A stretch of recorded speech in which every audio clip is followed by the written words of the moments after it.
I wasn't expecting anything strange that evening. Honestly, it had been a completely ordinary day. I finished up work around 5, made myself a cup of tea, and sat out on the porch for a bit. I liked to watch the sunset. The air had that late autumn bite to it, cool enough for a sweater, but not quite cold. The trees were mostly bare by now, just a few stubborn leaves clinging on. By the time I came back inside, the light had faded to that bluish gray that always makes the house feel a little too quiet. I turned on the hallway lamp and started heating up some leftover soup on the stove. I was alone that night. My sister was out of town, visiting her boyfriend, and I was house-sitting while she was gone. I didn't mind. The place was cozy enough. A one-story cottage just outside of town, tucked between tall hedges, and a gravel driveway that made a crunching sound anytime someone pulled in. The soup started to simmer while I tidied up the living room a bit, folding blankets and straightening pillows. Nothing major, just something to do with my hands. The TV was off, and so was the radio. I think I was enjoying the quiet at first, but as I sat down to eat, that quiet started to stretch. Not just silence, exactly. More like the kind that draws attention to itself. I noticed the way the heater ticked just before it kicked in, the way the fridge gave a slow groan every so often. It wasn't loud, but it felt louder than usual. I brushed it off. I was halfway through my soup when I thought I heard something, just a faint sound coming from the far end of the hallway. I paused and listened. Nothing. Probably the old pipes or the wind outside. Still, it was enough to pull me up from the table. I walked down the hallway and peeked into each room as I passed. Everything was exactly where it had been.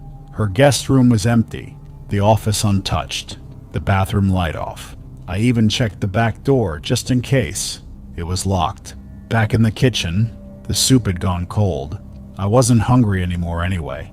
I set the bowl in the sink and stood there for a minute, trying to shake off the weird tightness in my chest.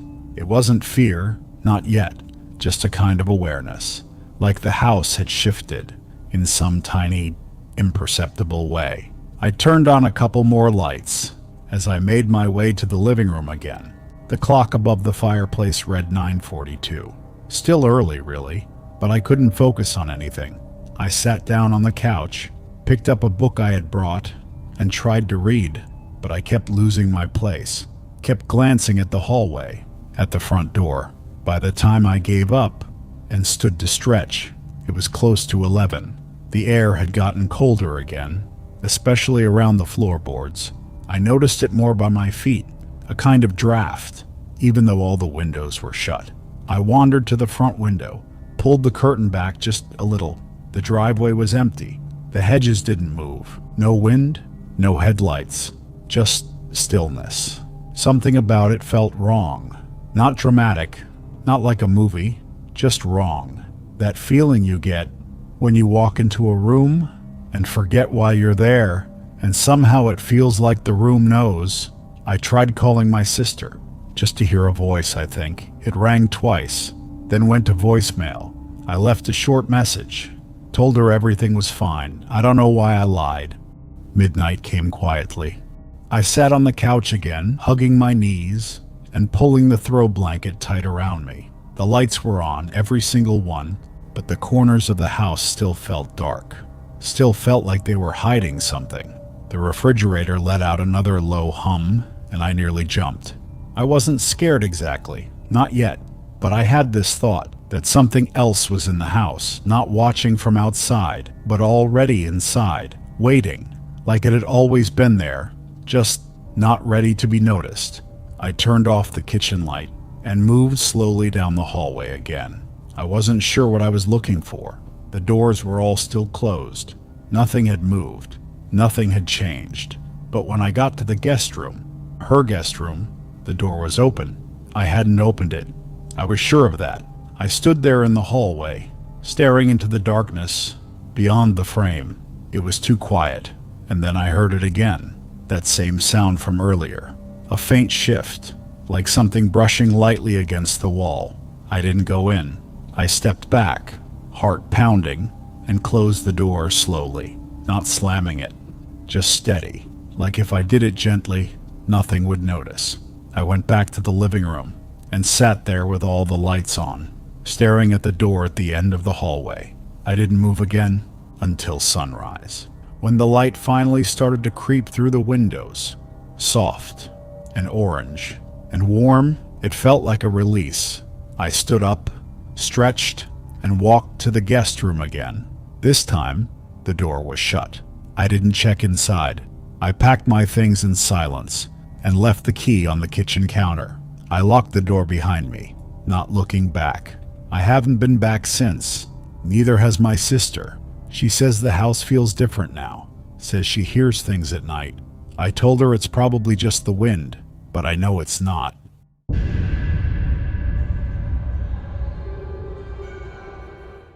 There's a shed at the back of my property. It's old, probably older than the house, and I've never really had a reason to use it. The doors don't close properly. The roof sags in the middle, and the inside smells like damp wood and rusted tools. I always told myself I'd clear it out one day, maybe turn it into a workspace, or just tear it down, but I never did. For the longest time, it just sat there, half hidden behind a row of untrimmed hedges, collecting dust and weather. Then, about 2 weeks ago, I started noticing something strange. It started with the padlock. I knew for a fact it had been rusted shut since I moved in. It hadn't budged the one time I tried to open it, not even with WD-40 and a crowbar. But one morning, I walked outside to toss some trash, and the lock was unlatched, just hanging there, swaying gently. I thought maybe someone had tampered with it, maybe a neighbor's kid messing around. I closed the latch again, pushed the lock back through, and didn't think much of it. But the next morning, it was open again. This time, I looked a little closer. The hinges on the doors had been oiled, just enough that they didn't creak. When I nudged one of them, everything looked more or less untouched, except for a few footprints in the dust. I couldn't tell if they were new, or just from that one time I stepped in. I locked it again, this time with a new padlock, one I bought myself, fresh out of the packaging. That night, I didn't sleep too well. It wasn't fear, not exactly, just a feeling I couldn't shake. I kept getting up, checking the backyard, through the kitchen window. Nothing ever moved, but I kept looking. The next morning, the new lock was gone. Not broken, not forced, just gone. I walked out slowly, my stomach turning over. The shed door stood slightly ajar, just enough for the breeze to make it tap softly against the frame. I didn't go inside that time. I just closed it gently and backed away. That was when the noises started. They were subtle at first, just a quiet thump or a dragging sound. Late at night, usually around 2 or 3 a.m., always coming from the backyard. Always faint enough to make me question if I really heard anything at all. I told myself it was probably raccoons or possums. I told myself a lot of things. But 3 nights ago, I heard it louder, much louder. It sounded like something scraping across the floorboards of the shed, slow and steady, like something was being moved or dragged. I turned on the porch light, but it barely reached past the steps. The shed was swallowed in shadow. I stood there, just inside the doorway, my hand hovering over the knob, debating whether or not to go out. I didn't, but I left the light on. The next morning, I found the door wide open, and this time, something had changed. Inside, the air smelled different, like old soil and wet rope. There were deep scratches on the wooden floor, long and uneven, leading from the back wall to the door, and in the very center of the floor, someone had placed a single white garden glove. I don't own gloves like that. I backed out slowly, shut the doors again, and wedged a wooden board across the handles. From the outside, not exactly secure, but I didn't want to touch that lock anymore. Since then, I've tried not to think about it. I avoid looking out the kitchen window. I stopped going into the backyard altogether.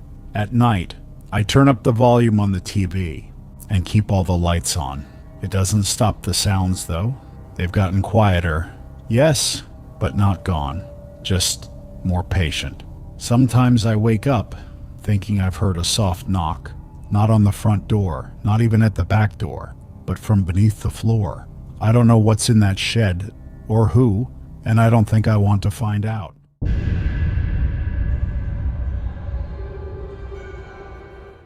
I'd planned a quiet weekend away from everything. It was supposed to be just me, my laptop, and an old cabin deep in the woods, where I could finally get some writing done without my phone buzzing every 5 minutes or emails piling up.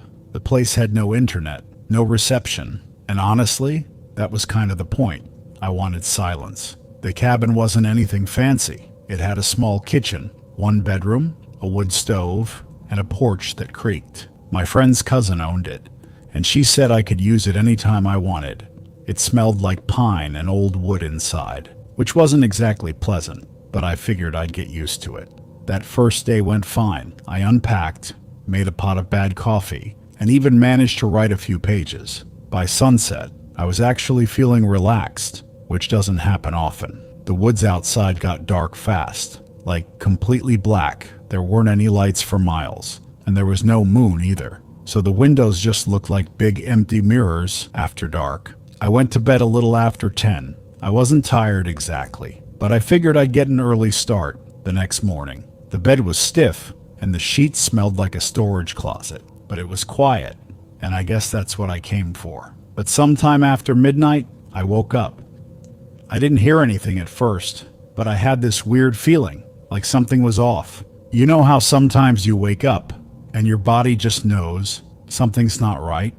And then I heard it, a faint clicking sound, like something tapping against glass. I tried to ignore it at first, thinking it was probably just a branch, or maybe even the heater making noise, but then it came again, louder this time, and definitely coming from the kitchen. So I sat up and grabbed the flashlight off the nightstand. I didn't turn on the main lights because I didn't want to freak myself out if it was just nothing. I stepped into the hallway, and yeah, I was nervous, but I told myself to stay calm. When I got to the kitchen, I didn't see anything at first, but the sound had stopped, which somehow made it worse. I walked in slowly, shining the flashlight across the room, and that's when I saw it. Right there, on the window, above the sink, a handprint. It was fresh, damp, on the inside of the glass.